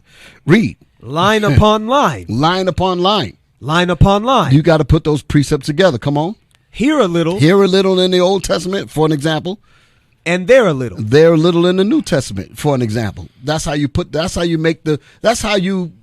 it said, and the vision of all is given is like the words of a book that is sealed. You starting to unseal it by bringing out the information. Sense. And that's right. You're giving the sense. Thank you. You're giving the sense. That's when the mysteries are going to become open. That's when the seal comes off. The people start to understand what the Bible's talking about. Many running to and fro and knowledge being increased. Brothers and sisters are learning that they're the Israelites. That's what it's talking about. And they ain't learning that in church at all. Right. They're only learning that by the Israelites, period. So all these fine speeches and big words and moaning and groaning and hollering and screaming, ain't hitting on nothing. They ain't hitting on nothing. That's what Amos 5:21 says. Take from me the noise of thy vows. I don't want to hear none of that garbage. People still in there thirsty. Said, I hate that thing. Hey, let's read about that. Give me Amos 5:21. You come in dry and go right back out even more dry. Right, exactly. Amos chapter 5. Brittle. Come out brittle. Amos chapter 5 verse 21. I despise your feast days, and I will not smell in your solemn assembly. Now this was talking about Israel when we was wicked as hell, but you can upgrade that to now. Read that again. I despise your feast days. Our people in these churches with this Christmas, with Thanksgiving, all that, the Lord ain't listening to none of that garbage. He's mad as hell. Go ahead. And he said he hate that thing. Oh, there's a hate group right there. God. Read that again. I despise your feast days. I despise your feast days. Go ahead. And I will not smell in your solemn assembly. Yeah, they cooking chitlins and pork ribs and ham hocks in the damn church. Talking about we going to send a holy smoke up to the Lord Jesus. Come on and get around the table. Right. He didn't say he hate his feast days. No. He said I despise your feast days. Right, because that's not according to God. That's exactly right. Yeah, you were saying? There's a one you made that up. Right. You ain't. I hate those. Right. I love mine. And they in the churches talking about some God don't like that Passover anymore. No, he loves Passover. He don't like that garbage. He don't like what you call Easter. Right. He don't like that mess. And that's in the Bible. That's in the Bible. People are mad, bro. Where we at? And I will not smell in your solemn assemblies. Go ahead. Though ye offer me burnt offerings and your meat offerings. Hey, they gotta have a turkey in the church. Carving the turkey. We thank the Lord, cutting the damn turkey in the damn church. Thinking of the Lord and smelling that thing. Right. They got the cranberry sauce. Yeah. They got the stuffing. Right. I'm looking at your lips. It's like y'all y'all better not start that mess with me. No. it's like bringing a defiled animal to the altar. Yeah. Hey, I'm just messing with the brothers, man. I said, don't y'all start that mess. These brothers know better. But y'all know what it is, man. The people in the churches, they mad as hell. They crazy. Okay. Go ahead. Bishop, they may as well just come and lay a swine on the altar. Exactly. Like they offering up a good sacrifice or something. That's crazy as hell. Shoot, they might want to. Yeah. Wow. Read. Though ye offer me burnt offerings and your meat offerings, I will not accept them. I will not accept them. The Lord said, I'm not accepting none of that. So the preachers that are learned, the Lord ain't accepting nothing from them. Neither is he accepting anything from the unlearned preacher, because neither one of them is coming from the Bible's perspective, meaning as Israel. That's what we're reading about. Read on. Neither will I regard the peace offerings of your fat beasts. The Lord ain't listening, and he ain't smelling none of that mess. Go back to Isaiah. Isaiah chapter 28, verse 11. For with stammering lips and another tongue will he speak to this people. This is showing you how spiritual this Bible is. For with stammering lips, this Bible followed us in our captivity, so you can understand. The Bible was written in Hebrew, the original Bible, so you can understand. But we're not a Hebrew speaking people. When you go to Brussels, the people over there speak Dutch, if I'm not mistaken. If you go to Haiti, they're speaking Creole. Mm-hmm. If you go to Puerto Rico and Santo Domingo or Mexico, the people are speaking Spanish. If you go to other areas, they're speaking Portuguese. Right. You know, so these are the different languages that the Bible's going to be translated in, and the Most High is going to have the Israelite prophets raise up over there and teach the people properly, and that's what's going on now. This thing is a phenomenal thing to the Esau. He can't figure out how in the world are these people learning this and actually teaching this Bible. How? Fire somebody, damn it. That's what he's saying. He's mad as hell. It's like, how in the hell will we let this happen? And just to be clear, you said the different languages; those are tongues. Right, exactly. Not that mess. Not the right. Sound like they're throwing up. Right. What they call it? Glossolalia. Yeah, they're throwing up. They're throwing up. Demons. Bunch of doggone mess going on in there. I was like, damn, but this person done vomited all over the daggone place. They're cutting up. They need an ambulance. Yeah, Lord have mercy. Read. Verse 12. To whom he said, this is the rest wherewith ye may cause the weary to rest. This is the freedom that our people need. This is the rest where we may cause the people that's in hell to rest. Meaning when we give them these commandments. Read that statement again. To whom he said. To whom the Israelites, to whom he said. This is the rest wherewith ye may cause the weary to rest. The weary are the ones that's in captivity. The weary ain't the rich. The weary is the Israelites that broke God's laws. He says that I will cause the weary to rest. That means because they're going to get the clean glass of water. They're going to get the real milk that the scriptures is talking about. That's going to that's going to open up their mind to understand as to why all these things happen to us and what it requires and what's required to get out of this doggone thing. That's what the people need, and that's what we're going to teach them. Read on. And this is the refreshing. Yet they would not hear. Because a lot of our people are still drunk in Christianity. They're still hard-headed and rebellious. Go ahead. But the word of the Lord was unto them precept upon precept. So they can't get out of this Bible. Although they're trying to ignore the Bible is still affecting them. That's what that part means. There, read that again. But the word of the Lord was unto them precept upon precept. Go ahead. Precept upon precept, line upon line, line upon line, here a little and there a little. In other words, you can find them Negroes in the Bible. That's what it means. You can find them. You can find our people acting a fool in the same scriptures that they're denying. Somebody tell me something. I don't believe that Bible. I said, but let me find you right now. Deuteronomy 28. Right. Give me the part where it says crazy and madness. Right. There you are, right there. What do you mean you don't believe it? We're looking at the Bible in full living form. Go ahead. But the word of the Bible was upon them, precept upon precept, meaning their condition is in here. Go ahead. Here a little and there a little. Read. That they might go and fall backward and be broken. So now you're talking about these preachers. These preachers are going to get tangled up in the Bible, trying to learn it and use Christianity as their tool to use the Bible, and their mind going to get twisted up. That happened to some people that came into this truth. And because they weren't sincere in this gospel, the Most High turned their minds around, turn them reprobate so you can understand, not a talking Christianity, that they might use the same Bible and they're going to corrupt themselves. Like the scriptures say, they wrestle with the Bible to their own destruction. Read that statement again. So it's like a dog returning back to his own vomit. Exactly. Turn right back to his old vomit. Ain't that something? Damn. It's crazy. Read. That they might go and fall backward. That they might fall backward, meaning worse off than where they were before when they came in. And be broken and snared and taken. Damn. Broken, snared, and taken mean put to death by Christ. Okay? That's that part where he says they've brought Christ to an open shame and all of that. Their latter end is worse than their first end. That's what that's talking about. Go ahead. Wherefore, hear the word of the Lord, ye scornful men. Go ahead. That rule this people which is in Jerusalem. Read. Because ye have said, we have made a covenant with death. That's what these preachers have done. They have made a covenant with America. They have made a covenant with death. Go ahead. And with hell are we at agreement. And they are in hell and making the children of Israel suffer captivity by lying to them in church. That's the reason why it said that in Isaiah earlier.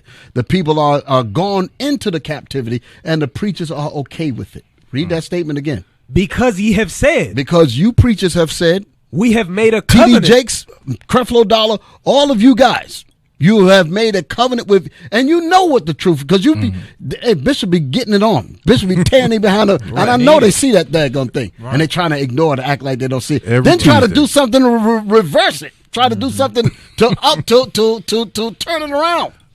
to not acknowledge it. And then they go right back into the church and continue to blindfold the people. Right.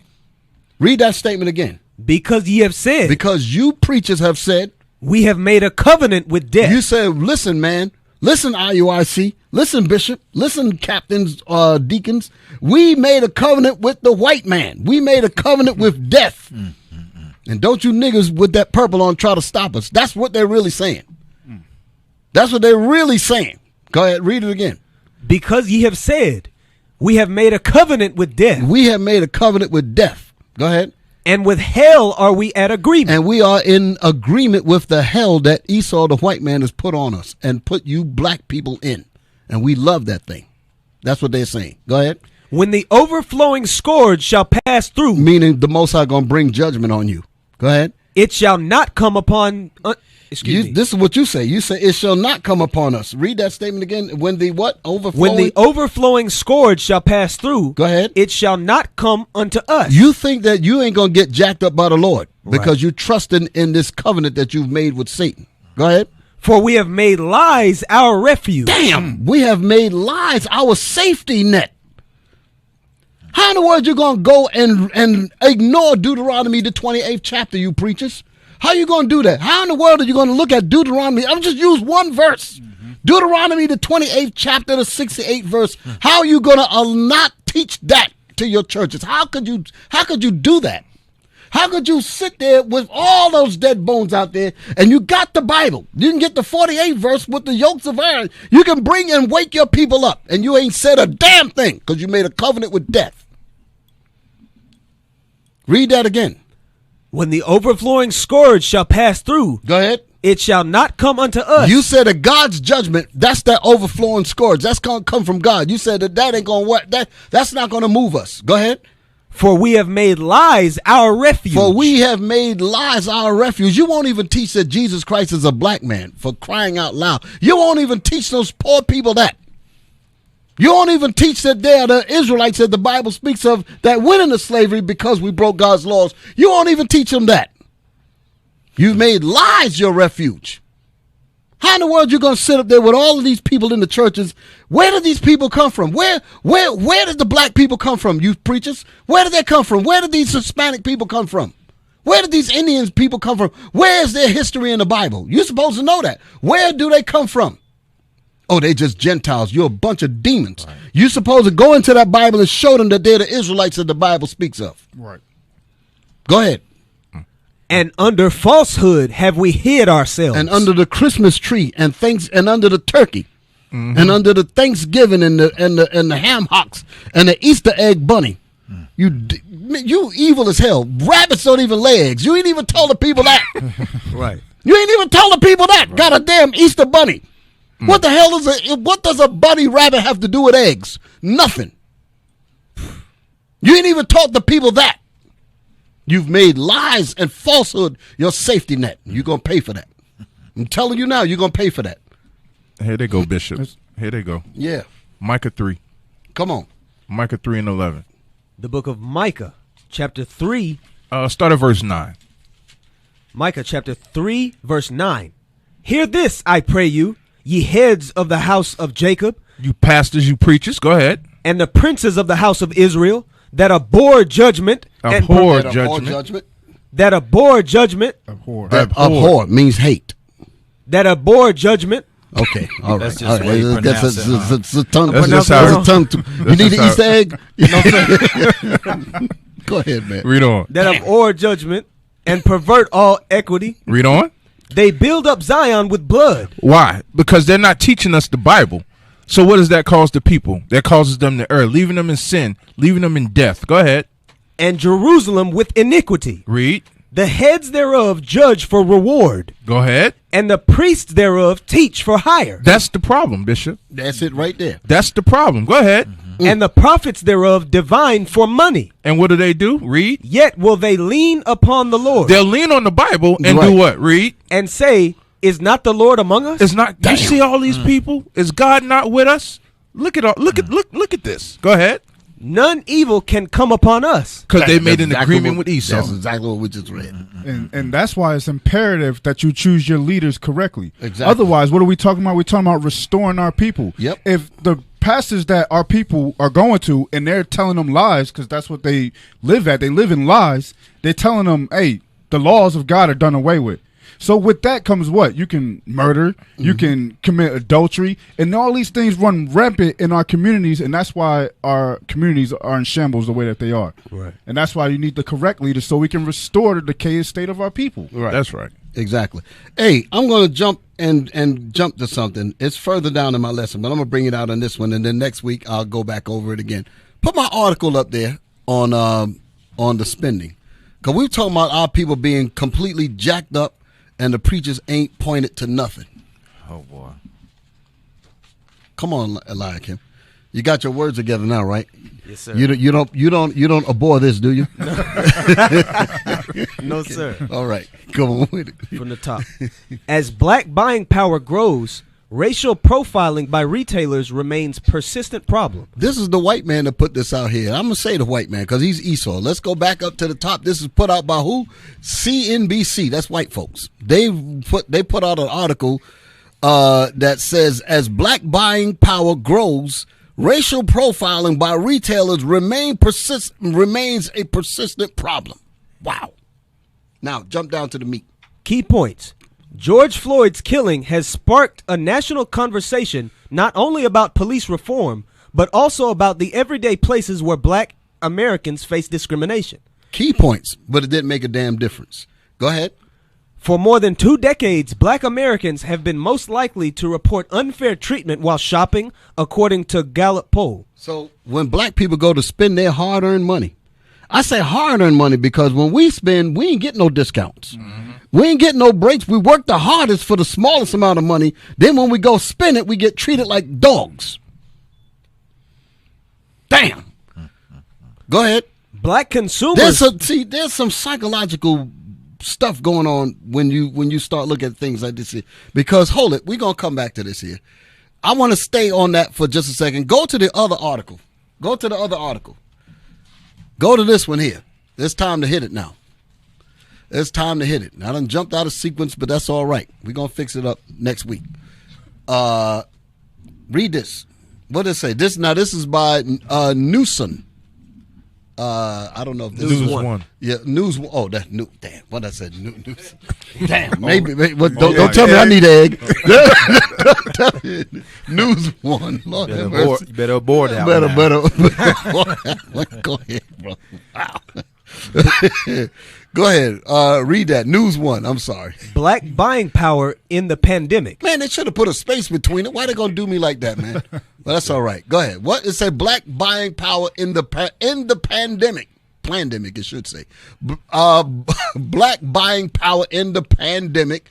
How holiday spending is expected to change. How holiday spending among black folk expected to change during the pandemic. Let's read it. Let's get on down in it. Come on, what we got? Black Friday officially kicked off in the 2020 holiday shopping season, but the coronavirus pandemic has affected consumers' spending habits considerably in a myriad ways. Where you reading that? Black Friday? Yes, sir. Yeah, start again. I'm sorry. Black Friday officially kicked off the 2020 holiday shopping season. Go ahead. So it's 2020. This is just last year. Come on. But the coronavirus pandemic has affected consumers' spending habits considerably in myriad ways. Black consumers, in particular, have not been exempt from that truth, throwing that into question their reliably formidable buying power at a time when businesses need as much patronage as they can get. Go ahead. Black shoppers spend $1.4 trillion in 2019, according to the most recent buying power statistics. Nielsen. In 1 year, black folk spent $1.4 trillion in 2019. Go ahead. Nielsen. According to the most recent buying power statistics. Nielsen's, go ahead. Nielsen, which provides analytical insights about the habits of consumers, projected the projected that figure to reach 1.8 trillion by 2024. So it's steadily going up. Go ahead. But with the unfortunate combination of black unemployment remaining sky high and low-wage job hirings, it wouldn't be a surprise to see a steep drop-off from the traditional levels of holiday spending. So I say it wouldn't be a surprise. It ain't going to stop. Negroes going to spend. It doesn't matter, rather, because what do? They give them stimulus checks. They saved that to go spend. Our people spent those things on these kinds of things here. The point that I wanted to bring out about this here is that because our people are so dead in our minds in terms of who we are, we compensate with this. We've been treated like garbage when we go into the stores, but yet we still giving $1.4 trillion, and they still expect that it's going to jump up to $1.8 trillion in just a few years. This is bananas. In just a few years, it's in 2024. 2024. That's basically 2 to 3 years from now. We're going to be giving them almost $2 trillion from black folk alone in America. Bishop, it goes all back to what you've been talking about, because the leaders aren't teaching us right. Now right we don't even know what to spend our money on. So now that we spend it on nonsense instead of building up our communities. That's because the preachers have left that hole in our people's heads, and they're trying to fill it with spending. Right. They're trying to fill it with Christmas. Right. Show me the picture of the girl. Go back up to the top. There was a look. They got the Christmas tree behind her. She's in front of her laptop with a credit card. Ready. That's the image. That's what we put up there. That's how we deal. And the preachers have not addressed this. She got the Christmas shirt on. This is outrageous. This is madness. This is what has not been addressed. This has not been addressed. She got her Nimrod tree up in the back. Damn. At least the preacher could have told her that. Nope. Could have told her that Jeremiah the 10th chapter, that so-called Christmas tree has got nothing to do with Jesus. What does a Christmas tree and some bulbs have to do with Jesus? The people in church ain't even asked that question. They ain't even asked that question. What does a tree with some light bulbs got to do with Jesus? What does December the 25th have to do with Jesus when it says crystal clear that his 12th birth date, his birth date was on the Passover? Passover's not in December. Wow. They ain't even figured that out. The preachers won't even say that. So it leaves a hole in our people's heads, and we compensate and deal with all kinds of abuse. Go back to the other article. We go through all kinds of mistreatments. Mm-hmm. Let's read some more in that article that it said there. Yes, sir. Let's get on down in that meat. You want the one we just came from, or the other? No, this one here. This one. Yeah. It's about the black. Yeah, the keynotes. Come on. The second one again. Yes, come on. For more than 2 decades, black Americans have been most likely to report unfair treatment while shopping, according to a Gallup poll. Why will we subject ourselves to unfair treatment? Because spending money is something like a dopamine effect to get rid of the hole in my head from not knowing who I am according to the Bible. So I would rather spend. Some people can't help but spend because they feel it's just like a person that just eats all the time because they're trying to fulfill an emptiness that's in them. Mm-hmm. Okay, go ahead. Yeah, there was something. There was the next paragraph in the other article. Yeah. Come on, let's get it. Okay, that's why. Go back to the other article. Let's get those things. Get this. Scroll down. The next paragraph, it says, it wasn't too long ago when black people used to set the standard for spending during the holidays. Wow. In 2014, black consumers were predicted to lead all holiday spending by shelling out 17% more than other racial backgrounds. But Bishop, this was planned. Yeah. Get the video just real quick. Just maybe 20, 30 seconds of the video. Yeah, go ahead and get it.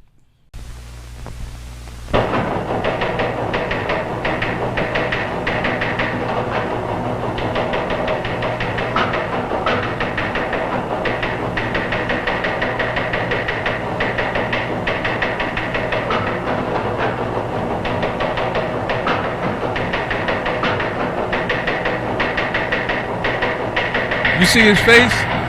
Mm-hmm. What'd you see in his face? His face is like, oh, this just in. Yeah. You know, the Negroes earned more average than 10 times of last year. Yeah, right. So we need to find a way to get that money. Right.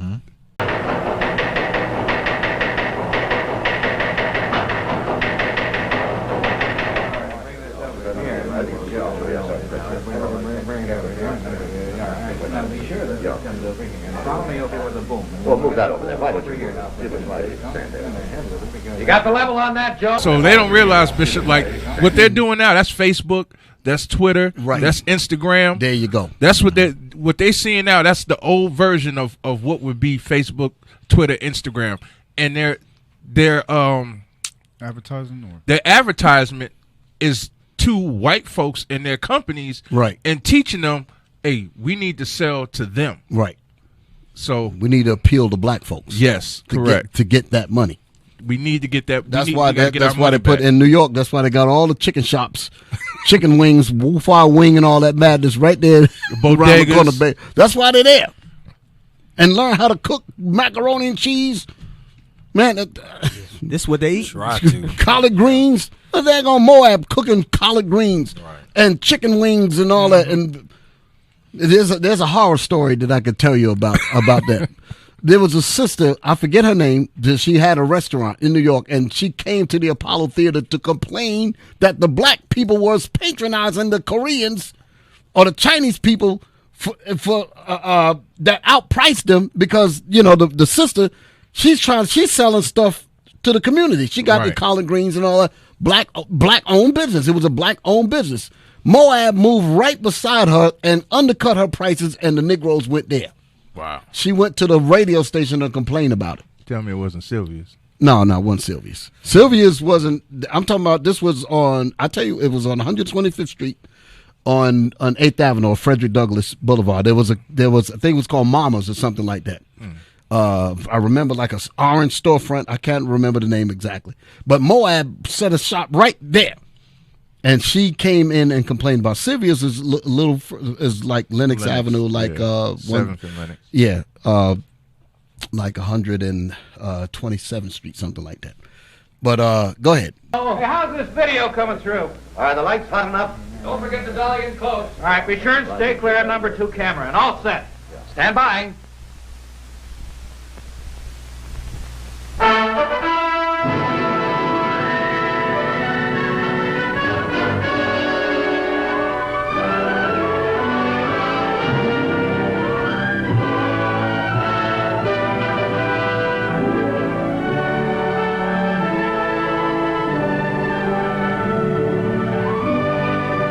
Now, hold it. Pause it for a second. Amazingly, this is after the quote-unquote Black Wall Street. That's the time period this is. This is after that. This is after Black Wall Street. The preachers ain't even mentioned that there.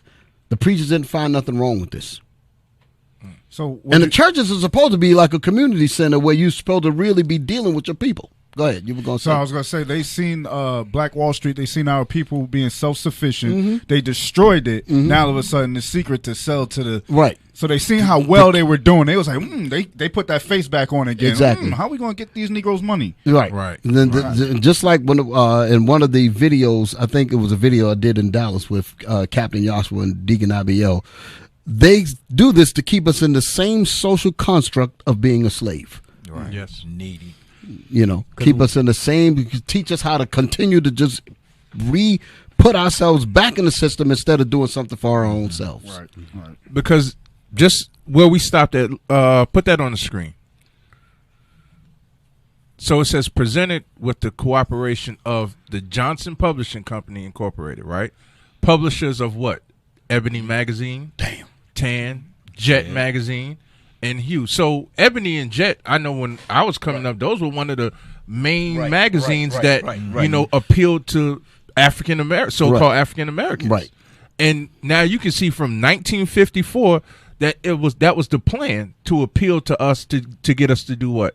To be consumers. Now I remember Bishop Nathaniel, he pointed out that I believe it was Ebony that wanted to put up the image of Christ as black. I remember that. And they shut it down because they knew that their white sponsors was going to be upset about it.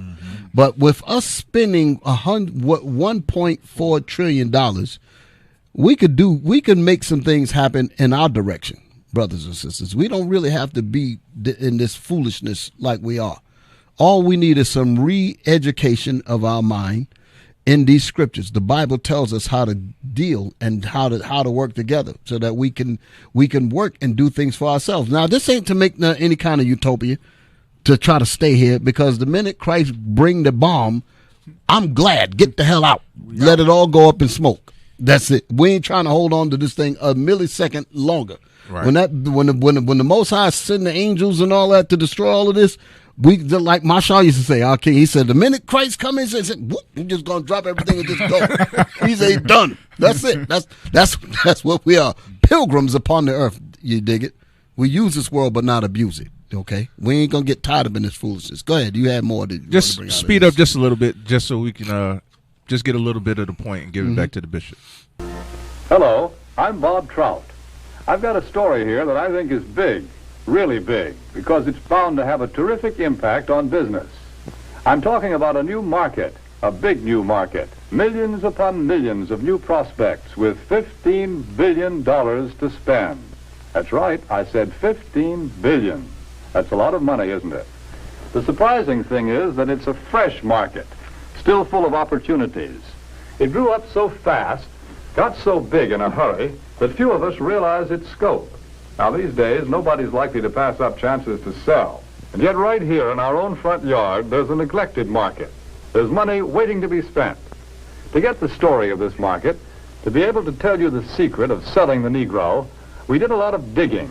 We talked to leading businessmen, to customers, and to salesmen. We went to Washington, D.C. We set up cameras and other key points around the nation. And out of this all, there emerged a story, the story of a new market. So that's it, Bishop. I don't want to take too much from you. Yeah, but what was to be said was because they're trying to lure the black people to spend more money with them. So let's keep that in mind. Yeah, that's the thing here. Show that. That's the image that I was talking about, and Ebony caught hell for bringing this out. Okay, the quest for a black Jesus. This was in March 1996, and when they did it, they 69. Caught so much. 69. What did I say? 1969. Okay, so when that came out, the magazine caught so much hell, I think they got rid of it or something to that effect. I'm gonna do some more research on that so I don't speak in ignorance. But I remember there was great controversy over Ebony doing this, okay, because their white constituents did not want that thing to go out there. That imagery is powerful. They didn't even want that thing. Okay. With that documentary, that was during a time when, because they speak about it, we didn't get to that part, but Edomite people were shy, and people would get out of my store. You know, your money's no good here. Right. That documentary was to tell them, no. They got plenty of it. Exactly. Let's teach them that they need to come spend it with us. But even no. Go ahead and say your point. Instead of circulating it within their own community, like they had just been coming from doing. Exactly. Right. Like so come spend it with us, and in spite of us suspending it with them, go back to the new article, the mistreatment. With how much was it? It said $15 billion. Yeah, he said 15. That was in 1954. 54. So now we're at $1.4 trillion, and we're being mistreated while we're doing this. And the preachers ain't said nothing. That's the whole point of why I went through this. The preachers ain't addressed none of that.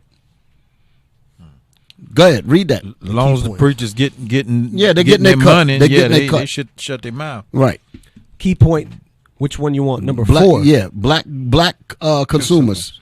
Black consumers, however, skew younger than the median American consumer, and their spending is projected to grow. No, it's point 2. That's where it was at. Point 4. Yeah. For more than 2 decades, black Americans have been more likely to report unfair treatment while shopping. That's the part that I wanted. Okay. So that's the point there. So now let's drop down into the article, because there was more in there. Drop down. Read these things. Just start reading. Lorenzo Boyd was in the market for a new car and wanted to buy a luxury SUV. He went to a Lexus dealership. So hey, let's refer back to the. Don't move it. let's just mentally go back into the selling the Negro video. Black people got much money that they want to spend. The preacher ain't found nothing wrong with this. The preacher think it's okay. Meanwhile, we can't even take care of our own grandmothers. We can't even take care of our own people, our own sick people, our broken people, our mentally crazy and this and that. We can't do nothing. We have no philanthropic organizations to deal with the maladies of our people, with the different problems of our people. With $1.4 trillion, we can't deal with nothing. This is crazy. This is insane. And the preacher ain't said nothing about this. Right. That's Come on. That's why I said it's so important that you choose your leaders wisely. Wow. Because you got all of these churches in these messed up, shacked up neighborhoods, and we spend all this money. Why aren't these leaders telling us to come together and spend our money there to better our communities? That's, man, they know not what they do, man. They'll buy a billion dollar jets, don't want them. Right. They fixing up them damn churches. They fixing those things up. Listen to the psychology in that first sentence. Lorenzo Boyd. I'm trying to put my psychology bag on. Lorenzo Boyd was in the market for a new car and wanted to buy a luxury SUV. A luxury SUV. Not just a regular one, a luxury SUV. Black man going into a dealership to buy a luxury SUV. Listen to the game. Go ahead. He went to a Lexus dealership and walked through the lot, expecting the unoccupied salesperson to run over. He wasn't even busy with another customer, He was just unoccupied. Mm-hmm. He's looking to buy a luxury SUV and an unoccupied salesperson. Go ahead. To run over. But that didn't happen. That didn't happen. He looked at him and he said, this is, you know what he said. Yeah. Go ahead. After asking for help. Now he had to call. Listen, I'm trying to give you my money. That's what he's saying. He said, after asking for help, I have to call this man so I can give him my money. And our preachers don't find nothing wrong with this? Go ahead. After asking for help, the salesperson was slow to approach He Lorenzo. Still didn't even move with haste like Sell the Negro videos was talking about. You with me, Nahshon? I see you giving that hard look. Things starting to rock that brain a little bit. That's all right. Read. The salesperson was slow to approach Lorenzo, and when he did, he steered him to a cheaper model. He steered him to a cheaper model. Didn't even speak to him. Don't know what his credit is. Nothing. It don't matter. Go ahead. I remember the guy told me, "Are you sure you want this one?" Why would he remember? Because that was trauma. Right. Trauma causes you to remember things. Go ahead. He said, I remember the guy told me. Go ahead. Are you sure you want this one? Are you sure you want this one? This one's a little pricey. This one's a little pricey. This one is out of your league, Negro. So when we hear that, let me tell you the psychology that just went on. When a Negro hears that, he said, what? You don't think I got the white man's money? I'm just as good as white folks, and I'm going to pay top dollar for this so that I can show you that I can buy. I can't afford it. And they're eating up with beans all week long. But because he ain't gonna get no discount, nothing. He gonna pay top dollar. Meanwhile, they might take the floor mats out of it and charge him for those. Right. Right. Meanwhile, the other nations or Esau gonna come in there. He gonna try to get a discount. He gonna wheel them all the way down to nothing. Right. But because of his pride so puffed up, he like, I'm gonna give you all. Mom, take it. The point that I'm getting at is that the preachers are supposed to understand that our people are sick. Right. This is sickness that's happening on this car lot. Here this man got top dollar. Black, first of all. He got top dollar and he's getting treated like garbage. And we still give $1.4 trillion to this economy. This is crazy. Oprah. This is crazy. Go ahead. There's more. Boyd recalled. Boyd, a 50-year-old criminal justice professor. Stop. Hold. Hey, what? A 50-year-old criminal justice professor. He is a professor of criminal justice. This man knows the law concerning, he teaches criminal justice. That's what a criminal justice professor is. He actually teaches future criminal justice people. He teaches people how to be judges. And he watching, he can't even, crook. He did, right. And he get turned away on a car lot. Go ahead. and vice president for diversity and inclusion at the University of New Haven. Well, that might be his problem right there, because he thought that he was just as, he thought he was included with the regular with regular white folks. Yeah. Go ahead. Said that the scenario is one that has played out many times, not only for him, but for many black Americans when they go out to the coffee shop, make a trip to the mall, or browse the aisles of a grocery store. Keep reading. Getting snubbed by a salesperson. This happens. Followed and looked at suspiciously by a store employee. This happens to all of us. Come on. Hassled by security. Hassled by security. Usually it'd be your own people. Mm-hmm. And they'll tell that security guard to follow him. Follow him. Follow him. White folks come in the store, you want to follow, they tell me, no, don't follow him. He's all right. This is what we go through. And these things are not being addressed by the preacher. And these are real sickening situations that's inside these men's heads.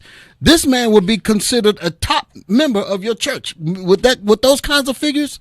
He's a criminal justice professor. He would be one of those congregants that give big money. Tithes and all of that. He'd be one of your big stars in there, and you ain't addressed the problem of him going to a car lot with a pocket of money and trying to give it to these people. And you ain't said nothing about that. They do not. And he's traumatized by this for him to even put this in the story. So, go ahead. Hassled by security and in some cases reported to police. The killing of George Floyd, which began with a retailer's 911 call, has inspired protests and a push for police reform. It's prompted a closer look at the everyday places where black Americans face discrimination, not only in interactions with police, but at the workplace, grocery stores, and shopping malls. So we catch complete hell everywhere we go, and the preachers ain't said nothing. They ain't said nothing. So our people are steadily remaining in a decayed state, and that sickness has not been addressed. Let's go back to the scriptures. Let's go back to the scriptures, because we're about to wind down. Let me just give one scripture to just help us get over this thing. Give me Daniel chapter. I'm going to read this. Give me Daniel, and I'm going to end it with this here. Daniel chapter 7, verse 18. Daniel chapter 7, verse 18. But the saints of the Most High shall take the kingdom. This is what the Lord is going to do for the Israelites that keep God's commandments, because the people that's learning from the Israelites, they're going to know what to do. They're going to know how to get themselves together. They're going to know how to deal with their brothers and deal with their sisters in righteousness. We ain't going to be looking to go shopping among you and all of that and getting mistreated and think that's okay. Yes, we still have to deal with you. We understand that. But when you act up, believe me, you're going to get the least amount of dollars from me. Okay, because we're going to look to invest this thing with us so that we could do something for ourselves. Right. And we ain't worrying about what they did in Black Wall Street, because the Lord is behind this movement. And when the Lord is behind it, there's nothing you can do to stop it. Nothing you can do to stop it. Nothing. The Most High is going to seal up his servants, and that's it. And you ain't going to be able to stop that at all. Read on. And possess the kingdom forever, even forever and ever. The Most High said that we're going to possess the kingdom forever and ever, and even forever. Give me the 27th verse. Verse 27. And the kingdom and dominion. This is what the preachers should be teaching these people. That the Israelites are sitting in their churches. They are the saints. They are the decayed ones that need to be restored. They need to be hearing this. Read that.